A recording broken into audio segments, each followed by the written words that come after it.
Legacy IAS academy. तो आज के इस वीडियो में we will be discussing about 16th of December, that is Vijay Diwas. ठीक है, बिकॉज फर्स्ट ऑफ ऑल तो ये न्यूज में इसलिए चल रहा है क्योंकि आज 16 दिसंबर है एंड 16 दिसंबर को ही बांग्लादेश की जीत हासिल हुई थी ओवर पाकिस्तानी आर्मी। ठीक है, और इस पूरे प्रोसेस में कि बांग्लादेश के लिबरेशन वॉर में which took place on 16th of December 1971, Indian army help them a lot. ठीक है, and why was India getting involve? India का क्यों इन्वॉल्वमेंट इसमें इस सिचुएशन में हो रहा था? क्योंकि बांग्लादेश में there was some atrocities being carried out by Pakistani people. तो पाकिस्तान उस समय तक तो पाकिस्तान दो पार्ट्स में डिवाइडेड था, एक था वेस्ट पाकिस्तान, एक east Pakistan. East Pakistan is the current day Bangladesh. ठीक है, तो ये जो ईस्ट पाकिस्तान था यहाँ पे प्रॉपर इन्वेस्टमेंट्स नहीं हो रहे थे, ह्यूमन डेवलपमेंट नहीं हो रहा था। तो यहाँ की जो आवाम थी, यहाँ की जो पब्लिक थी, इन्होंने अपने लीडर को वोट दिया and Sheikh Mujibur Rahman he won the elections. ठीक है, बट उनके इलेक्शन जीतने पर भी बहुत सारे जैसे फॉर एग्जांपल पाकिस्तानी आर्मी का ऑपरेशन सर्चलाइट स्टार्ट हुआ, जिसमें वो मुक्ति बाहिनी के लीडर्स को अरेस्ट करके जेल में डाल रहे थे।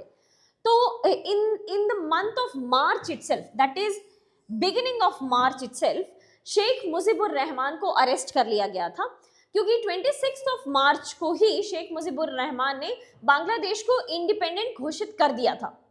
सो इसका मतलब 1971 के मार्च महीने से पहले भी काफी सारे अट्रॉसिटीज हो रहे थे। So for a long period of time Bangladesh was facing atrocities, और इसकी वजह से वहां से काफी सारे लोग इंडिया आ रहे थे एज अ रेफ्यूजी। तो इसलिए भी गवर्नमेंट ऑफ इंडिया को इंटरवीन करना पड़ा, बिकॉज हमारे पड़ोस में एक जगह जो काफी ज्यादा दिक्कत में चल रही है, जिसकी वजह से रेफ्यूजीज इंडिया आ रहे हैं। So we had to intervene in all of this situation. ठीक है, ये जो आप रिमार्केबल इमेज देखते हो, this is the historic image of 1971।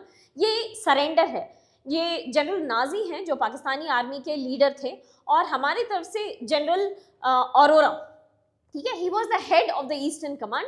तो इन्होंने इंस्ट्रूमेंट ऑफ सरेंडर साइन करवाया था जनरल नाजी से। जनरल नाजी ने 93,000 ट्रूप्स के साथ इंस्ट्रूमेंट ऑफ सरेंडर साइन किया था। ठीक है, और अगर बात की जाए तो सेकेंड वर्ल्ड वॉर से लेकर के अब तक में ऐसा कभी नहीं देखा गया है कि इतने बड़े ट्रूप्स ने एक साथ सरेंडर किया हो। इसलिए भी विजय दिवस not only for India but for India's subcontinent, rather Asia itself, it is a very very remarkable point in the history. ठीक है, अब इस ऑपरेशन और रादर विजय दिवस को सेलिब्रेट करने के लिए जो भी वॉर वेटरन्स, जिन लोगों ने लड़ाई एक्चुअली लड़ी थी 1971 की from the Indian side and Bangladesh से, वो मुक्ति वाहिनी के लीडर्स थे, दे विल एक्सचेंज फोर्सेस। ठीक है, ये वॉर वेटरन्स इंडिया से बांग्लादेश जाते हैं और कुछ बांग्लादेशी वॉर वेटरन्स इंडिया आते हैं।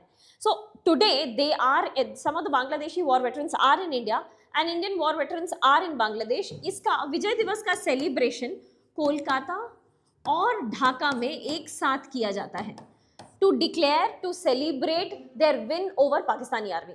ठीक है, so that is the significance of 16th of December 1971, जिसमें हम लोग war veterans को exchange करते हैं and we celebrate विजय दिवस। ठीक है, now talking about the significance of 26th of March, 26th of March is actually the day when Bangladesh celebrates independence. So Bangladesh का independence day they do not celebrate on 16th of December, they celebrate it on 26th of March. ठीक है, ये अब आप ऐसे समझ ले सकते हो कि जैसे हम लोग आज़ादी से पहले भी 26 जनवरी 26 ऑफ जनवरी को पूर्ण स्वराज दिवस, that is complete independence day celebrate किए।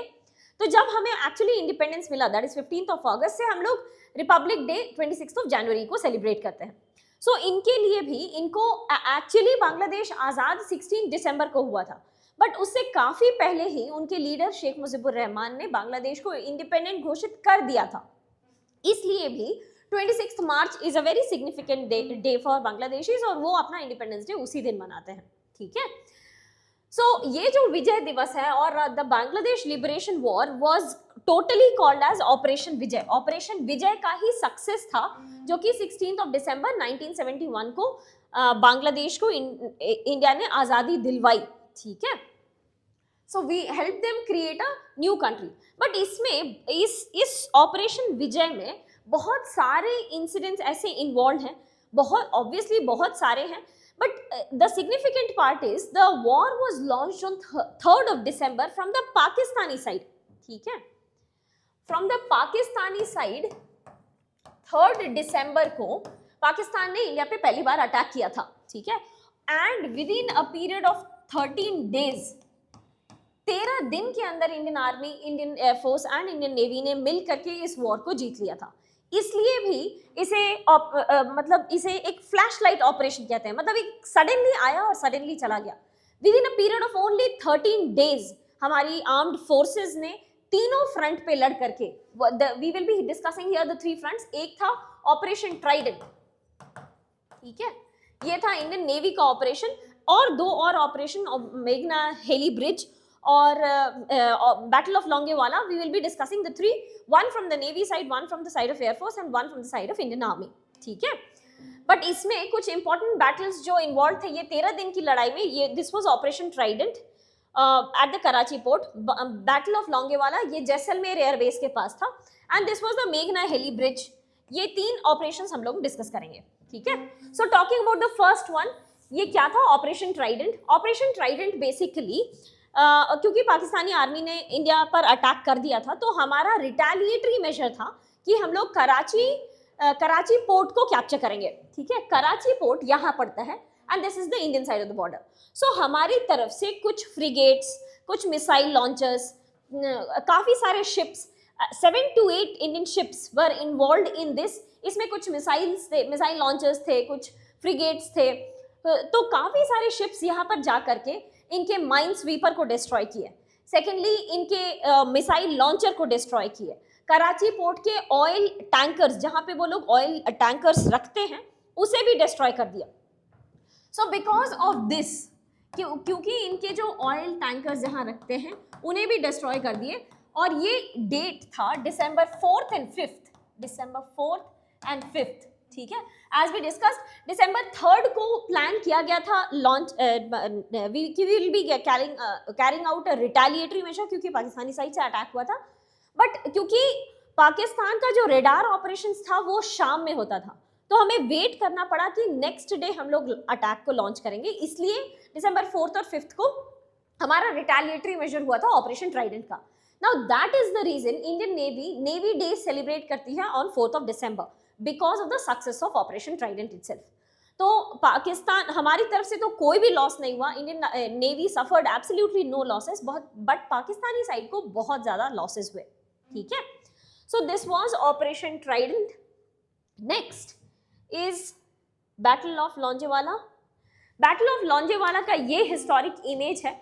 ये राजस्थान में 3rd of December को पाकिस्तानी आर्मी ने जैसलमेर के एयरबेस पर अटैक करने की कोशिश की और they try to enter into Indian territory.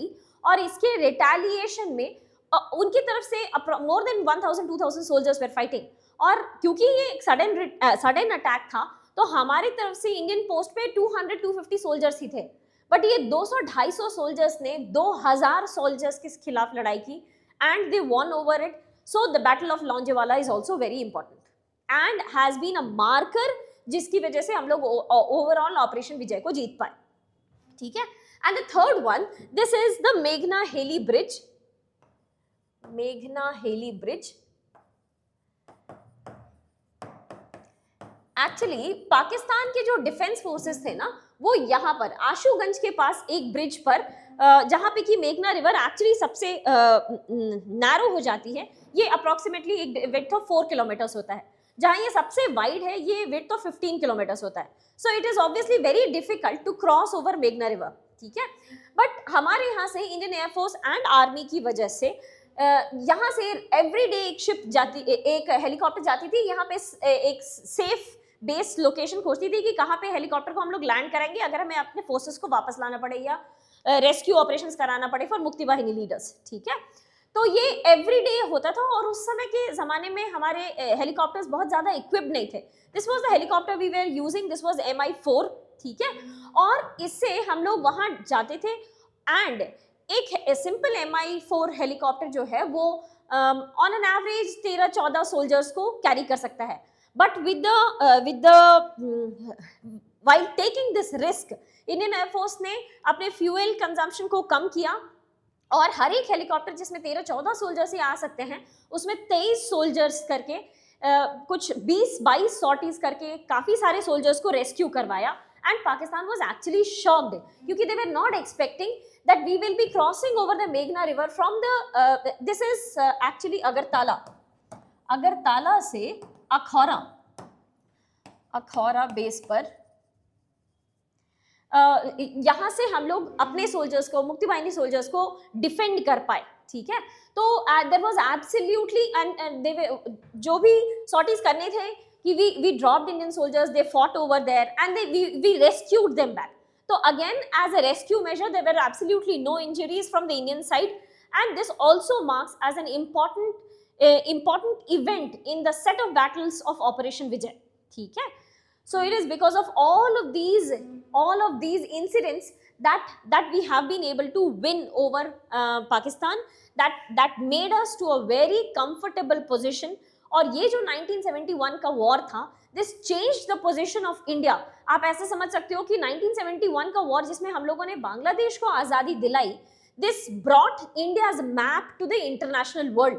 अब हर एक को दिखाई देने लगा, अच्छा India can help its neighbours at the time of when they were facing problem. ठीक है, so this helped us change the foreign policy. Although हमारी फॉरेन पॉलिसी जस्ट उससे पहले चेंज हुई थी. हमारी फॉरेन पॉलिसी चेंज हुई थी with the policy of Indian regional assertion. Indian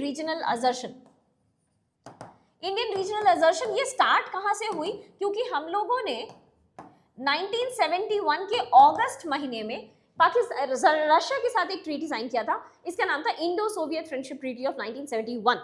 ये जो इंडो सोवियत फ्रेंडशिप ट्रीटी थी, this helped us to position ourselves in a better form.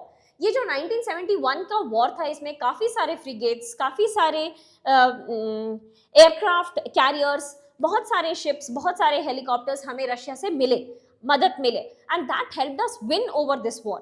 ठीक है, overall because we won over this war, तो हमारी जो फॉरेन पॉलिसी थी वो हम लोगों ने शिफ्ट कर ली. जो इनिशियली हम लोग बहुत पीस और friendship and policy of realism and recovery में चल रहे थे, वहाँ से हम लोग अपनी पॉलिसी को शिफ्ट करके इंडियन रीजनल असर्शन पर आ गए कि अब हमारा जो इंडियन सब कॉन्टिनेंट है, this has become assertive in nature. तो अब from here onwards we started thinking, अच्छा कि we should start development of a grouping for the Indian subcontinent ऐसे. ठीक है, ये हमारे फॉरेन पॉलिसी में एक मेजर चेंज आया, जिसकी वजह से भी हमारा श्रीलंका के साथ इन्वॉल्वमेंट, हम लोगों ने श्रीलंका को भी हेल्प किया to fight against the LTTE.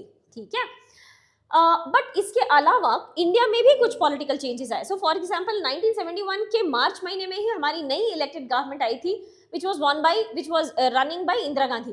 ठीक है, सो ये जो 1971 का वॉर था, that gave her a position of strategic autonomy. मतलब she was having a very assertive position at 1971, क्योंकि हम लोगों ने बांग्लादेश के लिबरेशन वॉर को जीत लिया था. तो she was projected as a nationalist leader, and आप बहुत commonly सुने होंगे India is Indra, Indra is India. It was because of the Bangladesh liberation war, and this also helped reduce the political factions within the political parties. ठीक है. So with that we come to the end of this video. It's a remarkable day in the Indian history. I wish you all the very best and thank you so much.